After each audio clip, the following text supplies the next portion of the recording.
Essa é a primeira parte do projeto em grupo. O grupo é constituído por mim, Yara, pelo Luciano e pelo Pedro Henrique.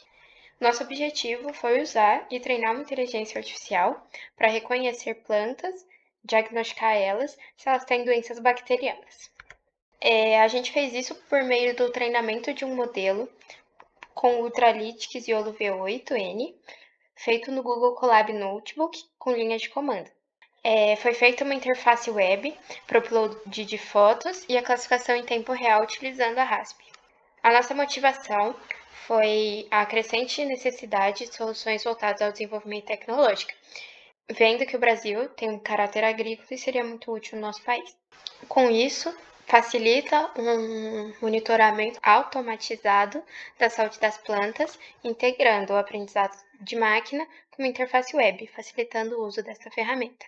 Oi, eu sou o Pedro Corsini e eu vou falar um pouco sobre a aquisição do dataset, o labeling e o treinamento do modelo. A gente utilizou parte de um dataset customizado disponível na internet chamado Plant Village, que continha um número considerável de imagens de plantas saudáveis e também de plantas degradadas por algum tipo de bactéria.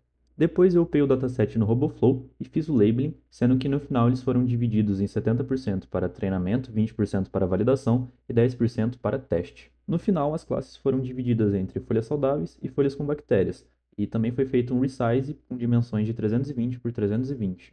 Depois adicionei alguns augmentations nas imagens, flipando elas horizontal e verticalmente, cropando com um zoom mínimo de 0% até 20%, rotacionando entre menos 15 graus e mais 15 graus, e aumentando e diminuindo o brilho e a exposição em 15% também. Sendo assim, no total, o dataset ficou com 14.910 imagens para treinamento do modelo. Para a classificação foi utilizado o modelo Ultralytics YOLO V8N, que é mais leve, mais eficiente e mais confiável, e o treinamento foi feito no Google Colab em linhas de comando. O servidor rodou com uma GPU NVIDIA T4 e o Ultralytics foi instalado com o método pip, e também o dataset foi extraído diretamente do RoboFlow. As imagens foram utilizadas no formato de 224 por 224, que é um tamanho mais comum utilizado nas classificações, e o tempo total de treinamento foi de aproximadamente 34 minutos. Os resultados eles foram muito bons, com 99% de acerto no melhor modelo. Aqui estão as métricas geradas pelo treinamento, assim como a Confusion Matrix das labels que utilizei no modelo.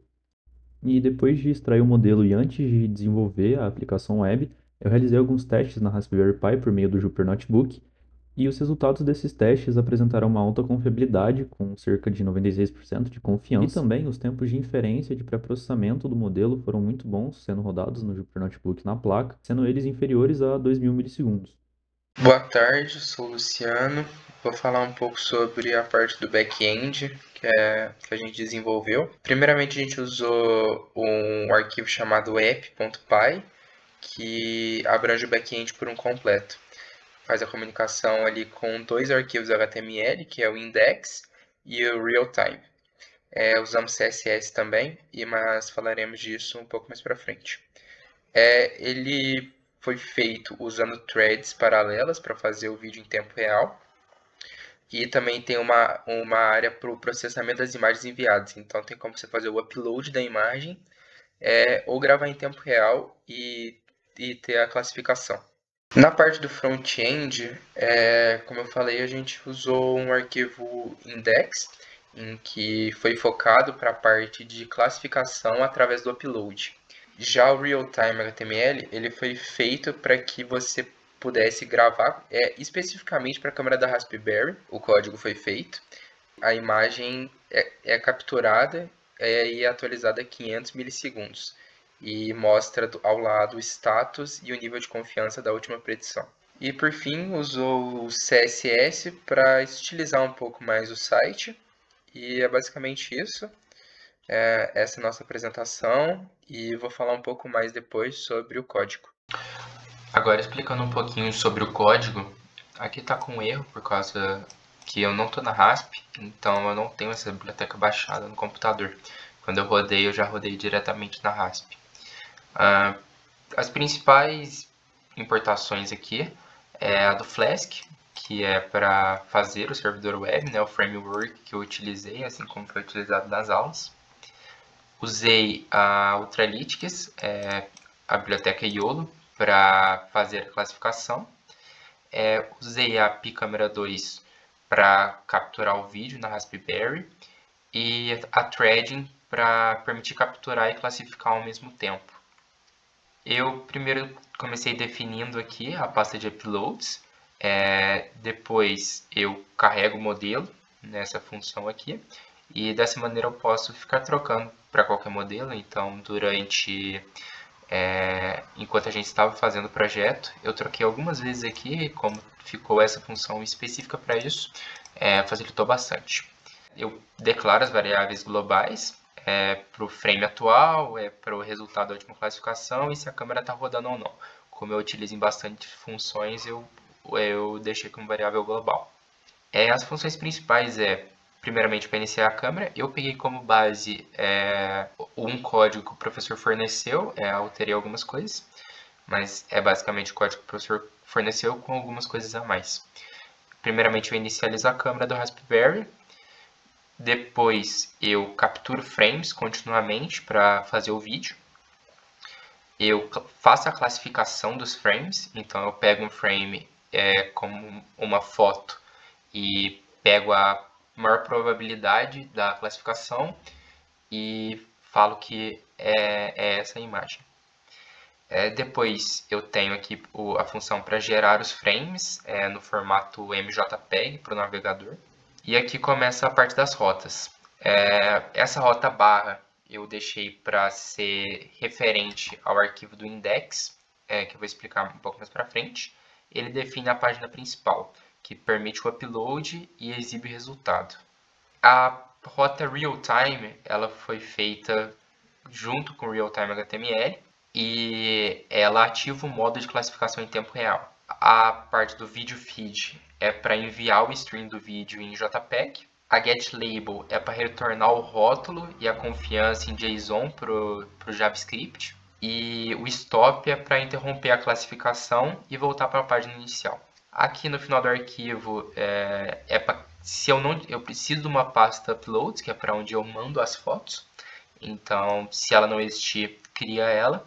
Eu inicializo a câmera e eu uso duas threads separadas, uma que é para fazer a captura e outra para classificar. Eu usei as threads para rodar as duas ao mesmo tempo.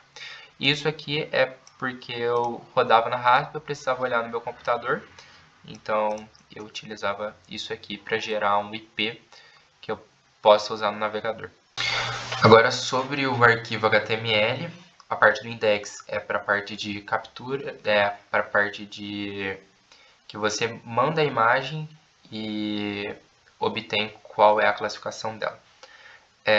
Eu usei Bootstrap e CSS para fazer o layout do site. Tem um formulário que é para enviar a imagem, então tem um input type file. Quando o usuário ele envia, o Flask vai processar a imagem e vai retornar o resultado. Caso o arquivo seja válido e seja possível fazer a classificação, ele mostra a imagem enviada, o status dela, né, se é uma planta saudável, planta com bactéria, e também é um botão que eu posso ir para a página de classificação. Agora sobre o arquivo realtime, uso o Bootstrap também. Eu fiz uma parte do CSS aqui dentro mesmo. O objetivo do realtime é exibir o vídeo da câmera e atualizar em tempo real e mostrar o status e a confiança da classificação.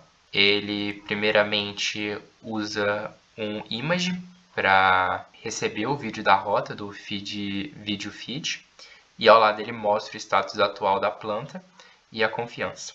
Depois tem um botão que vai permitir voltar para a página inicial. Tem esse script aqui de JavaScript com uma função de update, porque para não ficar dando refresh na página toda hora. Ele faz uma requisição para a rota getLabel, atualiza os textos das tags a cada 500 milissegundos e permite ver a atualização contínua sem carregar a página. Eu não tenho que ficar toda hora vai ficar recarregando a página. Eu usei a parte do JavaScript para isso.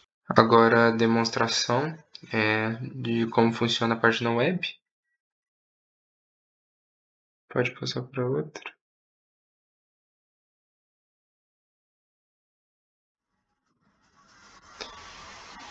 E agora estou com o upload de arquivos. Vou dar um upload aqui numa saudável.